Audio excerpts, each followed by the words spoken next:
The biggest fear of nanotechnology, especially self-replicating nanotechnology, is a potential gray goo situation. Yes. The all-consuming. Yes, there's always this fear that if you make these self-replicating nanobots, what happens if they just break down everything in your environment to make more self-replicating nanobots, and you just end up with this planet that's just nothing but nanobots anymore. All organic material or anything that can be consumed is consumed. It really is the worst case of mission was unclear, consumed everything meme. Yeah, paperclip maximize. Yes, exactly. Please produce paperclips. Yes, sir. Produces paperclips out of literally everything in the observable universe. Hello and welcome to Entropy Rising, a podcast all about the possible futures that we may see and some we may not. I'm your host, Jacob, and joining me is my wonderful co-host, Lucas. Lucas, how are you doing today? I'm wonderful. How are you, Jake? I'm doing well. I really can't complain. We're recording, weather's good, and yeah, what else is there to complain about? Nothing, man. Life is good. Life is good, especially when you're talking about such an interesting topic, which is what we're covering today, nanotechnologies. Ooh. So we're going to talk about the futures of nanotechnologies, where nanotechnology stands today, what might be possible, what might not, and how that might affect our society and what we can actually do in the future. It's a crazy vast topic. I think that the best place to start would probably be where we are right now with it. I think that's a good starting point because it has been this futuristic concept in science fiction for ages now, right? We've always dreamed of conquering the nanoscale. Sometimes it can feel like I said, the future, something unachievable. And it's easy to overlook what we've already accomplished and what we already do with nanomaterials in today's world. One of the ones that I'm the most familiar with, because I work with it professionally to a certain extent, is actually nanotechnologies in pharmaceuticals. We have already patented and released FDA-approved drugs that use nanotechnologies. If you got your COVID vaccine that used liposomes, which are effectively nano-sized particles made up of effectively lipid bilayers, kind of similar to how cells are made. And that's just one example. We also have things like iron nanoparticles. So iron nanoparticles are used a lot effectively with cancer imaging and also cancer treatment. Because of the actual nature of their size, they accumulate sometimes in tumors. And the reason for that is, if you can imagine a tumor, right? It's an abnormal piece of tissue, if you want to think about it that way. So tumors cause a lot of blood vessels to grow. Right. But those blood vessels don't have normal anatomy, so they tend to be quote unquote leaky. And the tumors also typically don't grow proper lymphatic systems. And so lymphatic systems are important because that's what causes fluids to drain. Right. So you've got this inpour of fluid through leaky blood vessels and fluid not properly draining. So now if you introduce nanoparticles into the system, they tend to make their way into the tumor, but then they're not able to get out. They build up. And then if those nanoparticles are magnetic, for example, iron nanoparticles, they light up on an MRI. And so these can be used for cancer imaging. But one of the other interesting things you can do is if you then aggregate the nanoparticles, for example, you put them in a quickly oscillating magnetic field, they'll heat up and destroy the tissue around them. And if they're accumulating in your tumor, they'll kill the tumor. Wow. And those are two examples of how nanomaterials already exist. There are many more, and there's more things we can do. We can take these liposomes, functionalize them with ligands that specifically bind to certain areas like tumor cells, disease cells, yada, yada, yada, and they'll accumulate and deliver drug that way as well. Absolutely insane. Like being able to use nanotechnology, especially in the healthcare field, I feel like that's where we see it the most. It's the most prominent. It's what has been the most invested into currently. And a lot of people I know think of nanobots, right? Yes, when we're talking about it, like you see in the movies, somebody takes a pill and then nanobots are flooding throughout their system and it reports diseases and is able to target stuff and make them stronger, faster, better, things like that.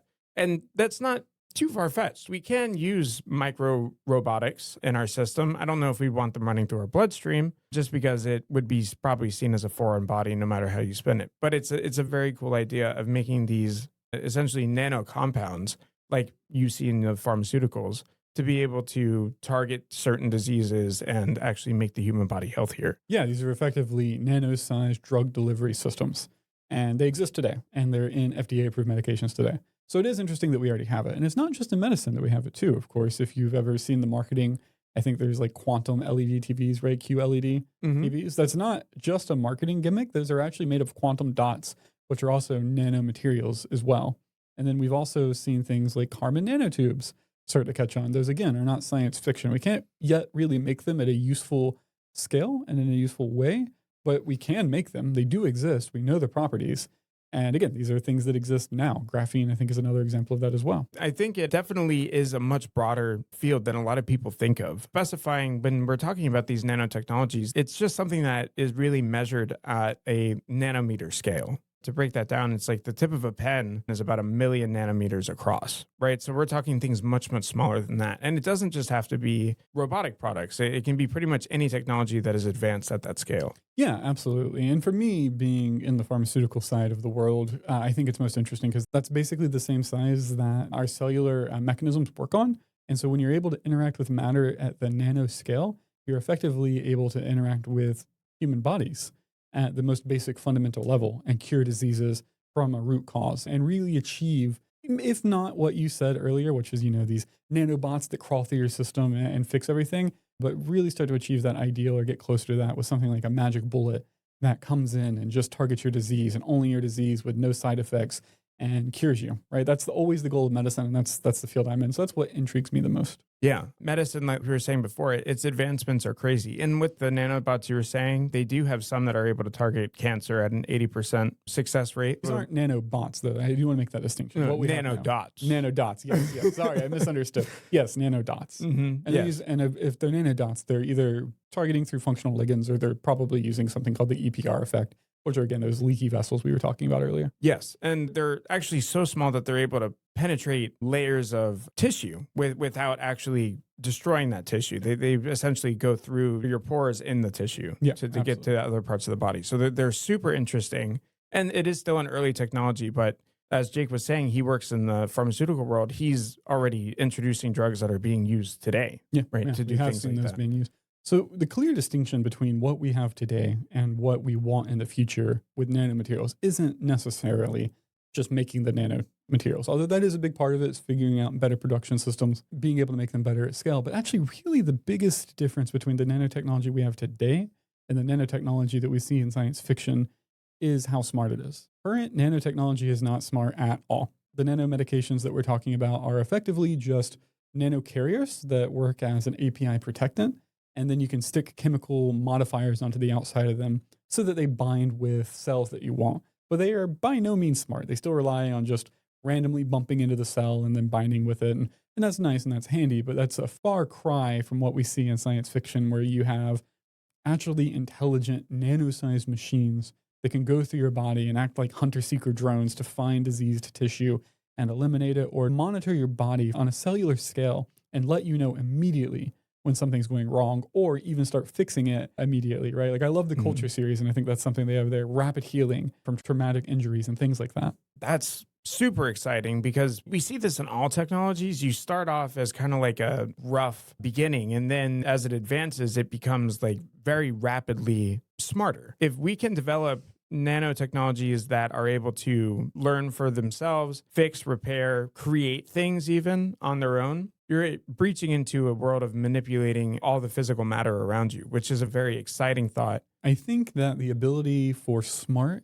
nanomedicines really could get us as close to immortality as is physically possible. These are machines that could actually go through and repair you cell by cell to keep you alive. Perhaps they go through and actually help with cellular replication, or you can clone new cells of yourself and actually have these nanobots bring them in and swap them out with older cells so that they can continue replicating forever. These are really interesting things. But actually, Lucas, I would like to talk about the makeup of nanobots for a moment. Okay. Specifically with medicine, but we'll also talk about it with some other applications as well, because I feel like there is an idea of how nanobots are, right? If you, the viewer, will think for a moment and actually picture what you think a nanobot is, what are you thinking of?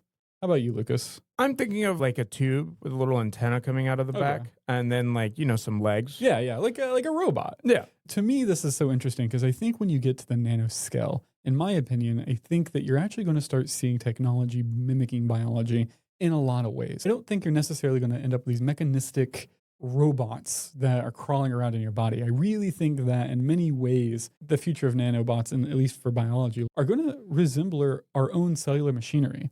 We might utilize already existing structures. For example, our cells are protected by phospholipid bilayers, and I could see that making up the outer skin of your nanobot. Our body interactions are mediated through signaling molecules and proteins, and For me, a biological nanobot would probably be just that. It would probably have some type of phospholipid bilayer because that's compatible with our biology. It would have antibodies that are put on the surface of it so your immune system doesn't get targeted. Its cellular machinery might even be closely derived from biology. I mean, maybe we use some slightly different chemical structures. Maybe we use different informational carriers, right? Or maybe we don't. We might even, instead of inventing a new solution to a problem, we might basically use the brains of this nanobot, might be DNA.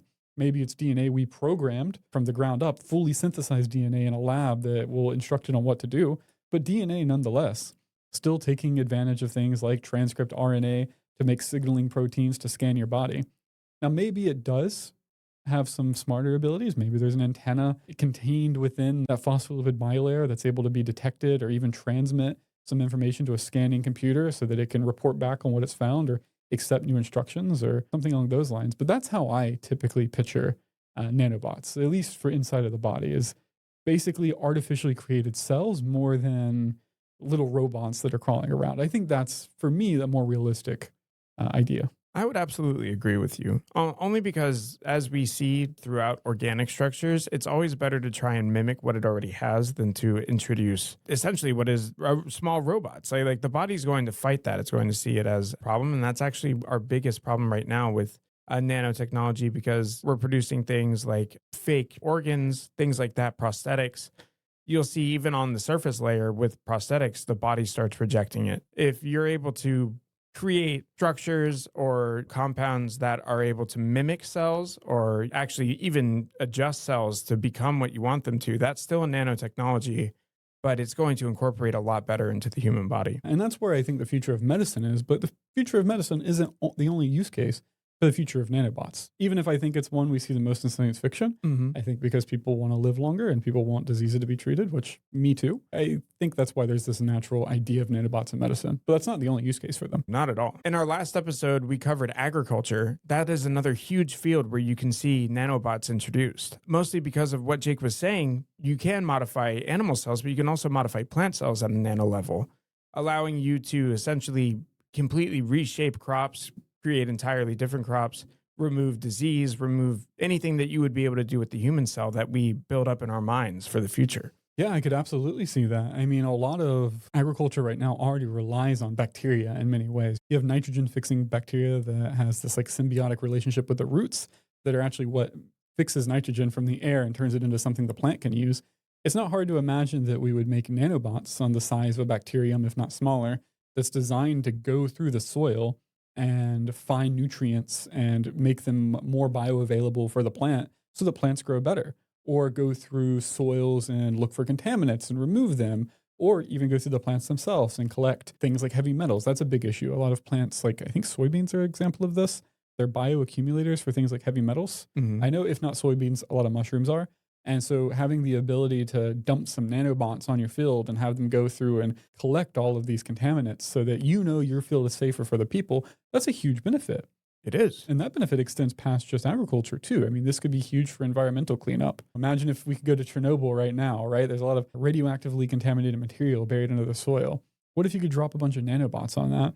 They go through, identify what's radioactive and what's not on a like almost molecular scale, and then they collect all the contaminated stuff. And once they're full, they maybe migrate to a certain collection point, and you just scoop them all up in a blob. They've concentrated all this contaminated material, and then you can take them on to dispose of, whether that's through disposing of them, or maybe the nanobots can excrete this material and go back and be used again. That would be massive for us. And it's a technology that's probably a little bit closer than you think, because we're already using a technology like that as a film in a lot of smokestacks now that actually collect contaminants from said smokestacks, not on nuclear facility because that's steam, of course, but on these ones that are pumping out deadly chemicals, things like that into our atmosphere. These films on smokestacks are actually able to collect a lot of that contaminant, and then it's able to essentially scrape itself, and then you can reapply another film. Really cool technology. Really cool technology, but the difference between that and what the next step is actually adding some intelligence to it so you can release it on already contaminated areas, and it can basically go through and clean it up. How many industrial waste sites are going to be unusable for centuries that we have no way to clean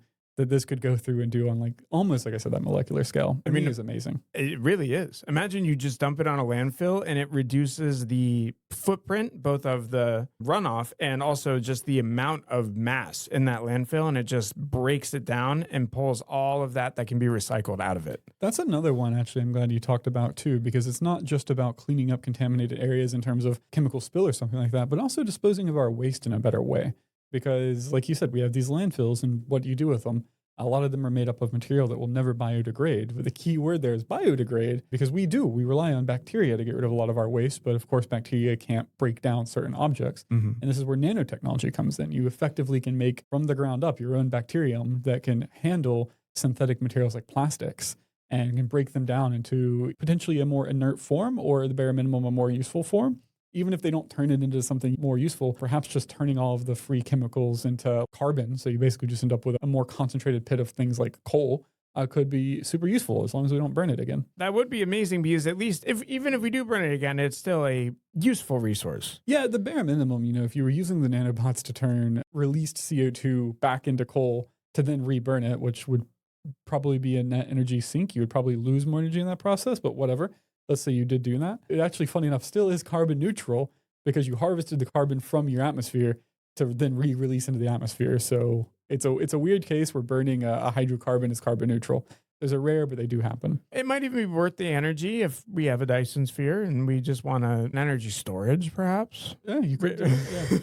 Yeah. And, it is a super cool idea, just being able to break down all those materials and just put them into a denser structure that can be stored and at least not leak and contaminate like a lot of landfills do now. And it also would take up a lot less space, which is going to the future going to be something that's very, very important. Speaking of space, of course, nanoparticles can help us reach our goals of being an interstellar civilization. And I think this is a use case we see in science fiction a lot. It's the dream, right, of taking a vial of nanobots and then turning them over on the surface of Mars and then coming back to a new Eden, right? I know that's been explored in science fiction many, many times. Now, we're talking about essentially super intelligent, well-designated, almost conscious-driven nanobots at this point that have a mission to create a livable planet. And they would self-replicate, harvest resources, things like that, so that they could spread and do it faster. And that idea is very cool, especially for terraforming. It is. I do think people still underestimate how long that's going to take, though. People imagine you dump these nanobots, right, and then they just zoom off and they completely cover the planet in a few months to years, and then they start working. But the reality of the situation is it could still take centuries for them to actually propagate out far enough and seed the whole planet, if not thousands of years. And that's just to fully infect the planet. And then they have to start doing the work of fixing whatever issue you have. But once they do that, that's where it starts getting interesting because they might start digesting that soil and making it useful for things like our plants, kind of working like a nitrogen fixing bacteria, just being able to fix tons of other things like the Martian regolith, which right now is full of things like perchlorates and aren't very habitable. Perhaps they're absorbing things from the atmosphere and breaking them down or sequestering them to make the atmosphere more friendly for humans. But it is definitely a fascinating concept to be able to manipulate a planet on such a fundamental level. It definitely is. And even though that would take some time, that technology of being so versatile is something that we can apply to almost everything around us. And another concept that we see in science fiction a lot is using nanobots for the creation of other things. Aside from just rebuilding a planet, nanobots can be used to repair ships the same way that we talked about them doing quick repairs on tissue. A ship that takes damage, a nanoswarm can form into it and essentially as a living metal reform itself into whatever that ship needs at that moment. Now imagine we use these self-replicating nanobots that are able to form structures to build cities, to build materials. And it's something that is being dived into slightly right now with self-repairing concrete, which is a really cool concept that is currently being looked into. But it's essentially these nanobots are laid within the concrete. Whenever it splits, they essentially break off the oxygen that's going into the concrete, allow the concrete to break down and then reform it into the cracks. This technology can be furthered into building whatever we would want in the future. And like I said before, it would essentially give us the physical world around us could be mended to our will. Yeah, Alistair Reynolds covers the idea in his Revelation Space series, but in both his spaceships and the actual cities, Chasm City being the main example, they're made of smart material that can reorientate themselves depending on the needs of whomever. For the city, it was interesting because the actual buildings themselves could change as architectural styles change. I mean, we all know you can tell a building was built in the 80s versus a building being built now, and it looks out of date and it looks odd. So in his books, he explores the idea of these cities being made of smart materials where you can change it to fit the designs of the current people. Mm-hmm. Did that go well? I'll let you read the books for yourself, but it is definitely an interesting thought and one fun to think about. And like you said, you could use it as a self-repairing mechanism. Something else is interesting to think about too is how the nanoscale can interact with the macro scale. Thinking about a future ship or robot or whatever made of nanobots can actually distribute its computation throughout all of the nanobots. So it doesn't have any one core computational center. Each one of the little nanobots are just pitching in just a slight amount of computation. But when you have millions and billions of them, you could end up with quite a smart material, maybe even well beyond human intelligence. And pairing that with something like AI could end up being, quite a hard foe to encounter, right? This is gonna be like the T2 in Terminator, the one that's made of the liquid metal. Oh, yeah. It's just like the alien that you see in The Expanse as well. Aren't they a broad nano I actually creature? don't remember. Yeah, I can't remember. I do know they use a lot of nanotech once you Mhm. get through spoilers for something that's been out for quite a while Oh, now. God, I'm sorry. I'm reading the new books actually by the same author. He's got a new work going out, and the second like book in the series, it's like a mini like book between the first and second one. It's the Captives War series. They also use a lot of nanotech for suits. The book is called Live Suit. Mm-hmm. I don't want to give any major spoilers, but this one's been out for a while and it's not keenly important for the main series. That's what they have is effectively a nanobot suit that completely entraps the soldier and enhances them in every way and offers a bunch of the abilities we were talking about before, like smart repair, wound addressing, and it can adapt reactively to a situation. Say if you lose your leg, it can then expand out and give you a prosthetic leg on the spot so that you can escape a battle zone. I feel like that's something that is explored a lot in science fiction as well. Absolutely. And something that I don't think I've seen explored in science fiction, but basically the same technology is instead of coding your soldiers in nanotechnology, imagine that you have a disaster relief area, right? Like you just had a building collapse, maybe due to a hurricane. If you could dump a bunch of like this nano material on it, it could work its way through the cracks, identify survivors, maybe start applying medical treatment, sealing wounds, and then also lighting up a beacon so that rescue crews could find them faster. Just yet another example of how nanotechnology could be beneficial. The sky really is the limit, And beyond. and beyond. That's right. A book that really dives into this is The Forthcoming of Nanotechnology by Trexler. He goes into like something that we see a lot in current sci-fi, which is like the 3D printer, using those nanotechnologies to essentially create anything, but not just create it, but also break it down into its base materials to then reproduce it as whatever you could possibly want. Yeah, And at that point, you're really getting into like a post-scarcity society. literally imagine you take an asteroid and you build one of these on a massive scale, you throw it into there, and then in moments you can then on the other side build a ship completely stocked with all the food that you would ever need, because it's all just carbon. All of organics are made out of carbon, so you just feed it a bunch of carbon, micro minerals, things like that, and it's able to pop out just insanely usable materials, organic materials, things like that. At that point, you're in a post-scarcity society. Mhm. You have everything you could ever possibly need in an abundance if you can just turn any raw material into anything else. Yeah. Now, there are some interesting challenges, of course, with nanotechnology. For one, how do you power them? That's always very tricky. With cellular mechanisms, it's maybe not that hard to imagine. They could utilize something like a mitochondria, especially if they're doing low energy stuff. But if you're really talking about some of these high energy nanoparticles that are doing some pretty high level computation, where does that power come from? It is a difficult concept, right? Because of course it's not going to be able to produce more energy than it's consuming while it moves. Yeah. It would not be really possible. Maybe we think of it as it moves within itself. It doesn't actually break off. It would move more like a living magnetic metal, sort of moving as like a ferrofluid. And then at the end of it, it would be attached to a power source that could charge itself. That's certainly one interesting way to go about it. There's some others, right? I mean, they could potentially encapsulate really small radioactive materials and just harvest that energy. They could power themselves in many of the same ways that a lot of independent cells power themselves. Chemosynthesis, photosynthesis, you name it. Could power them externally, perhaps. But that does get tricky, right? Because you are limited by the size of the actual nanoparticle. You can't shine it with energy that's bigger than it, right? Like if you try to power your nanomaterials with things like radio waves, that's not going to work because the actual wavelength is bigger. So the smaller your material gets, the more high energy photons you need to use so they can actually interact with it. That is certainly a prospect, is that you could have an external power display and it just shines energy through them through the electromagnetic force. And you just need to tune them to absorb it. And you could even have the nanostructures perhaps make larger antennas, larger structures to harvest lower energy photons if needed. You could literally just have them form whatever is the most efficient way to receive that energy, and then they could do it and then power each other. Yeah, it would be interesting. Imagine that you yourself have nanobots living in your body and they actually form inside of you an antenna to absorb microwaves from your environment to keep them powered. And then they absorb that and transmit it to the individual ones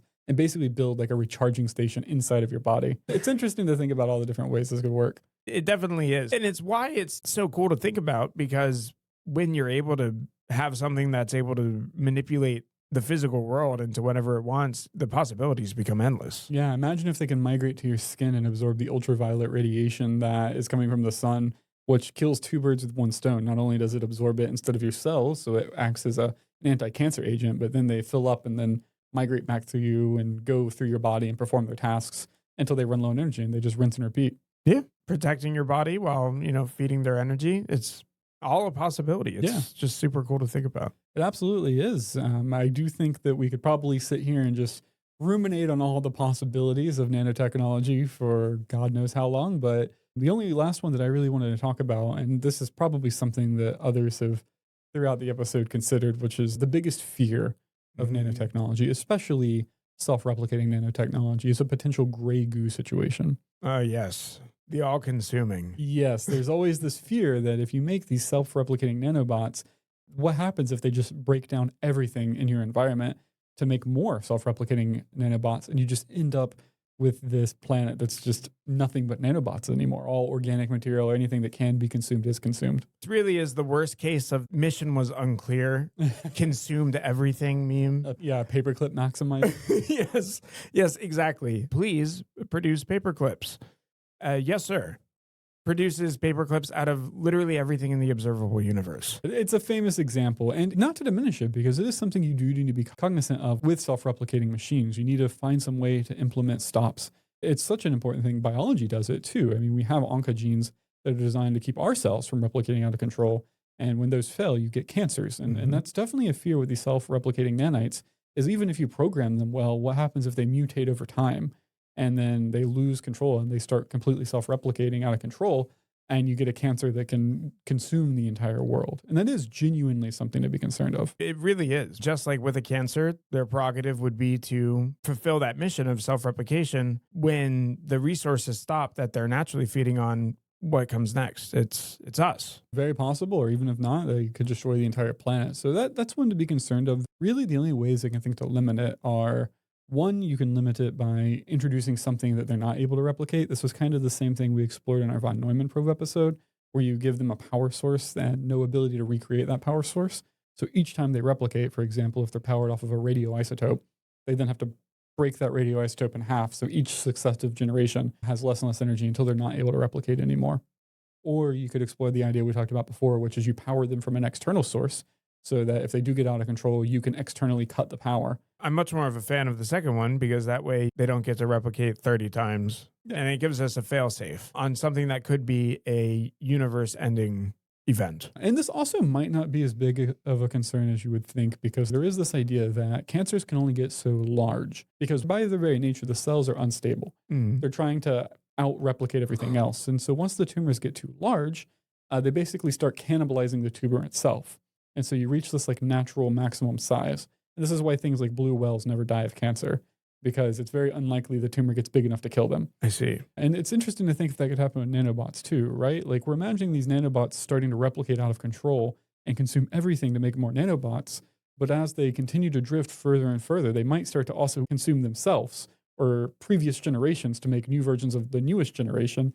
And so you might reach this maximum size where they just continue fighting amongst themselves. If their prerogative was simply consume the closest thing to produce more, then it would get to a point where you would just end up with these blobs of self-consuming nanobots just continuously replicating. Unless for some reason they had like a self-preservation in them to where they wouldn't eat each other, but I feel like that wouldn't be implicated. Yeah, the real concern is blue whales don't die of cancer because that critical size is too small most of the time to cause them harm because they're such large creatures. Right. How big is that for nanobots? Is it a couple of miles? Is it a couple of 1,000 miles? Is it a solar system? We might be talking about swarms of nanobots that consume several solar systems before they start competing amongst themselves in significant numbers to stop it. So it is still not something I really want to find out, and I'd rather theorize about it than to find out about it in the world. Mm-hmm. Mm-hmm. Yeah, absolutely. Nanobots are definitely going to be a part of our future. I don't think they're at any point where it's time for us to start fearing them yet, but they are always cool to think about because of just their infinite possibility. Well, with that being said, thank you all so much for joining. And if you found this topic interesting, please consider subscribing on whatever your podcast platform of choice is, and also considering checking us out next week, where we're going to be exploring how alien ecosystems could evolve without any photosynthesis and what that would do to the ecosystems and the life that comes from those planets. So if that sounds interesting, I hope you tune in and enjoy. Thank you guys so much. Take care. Bye-bye.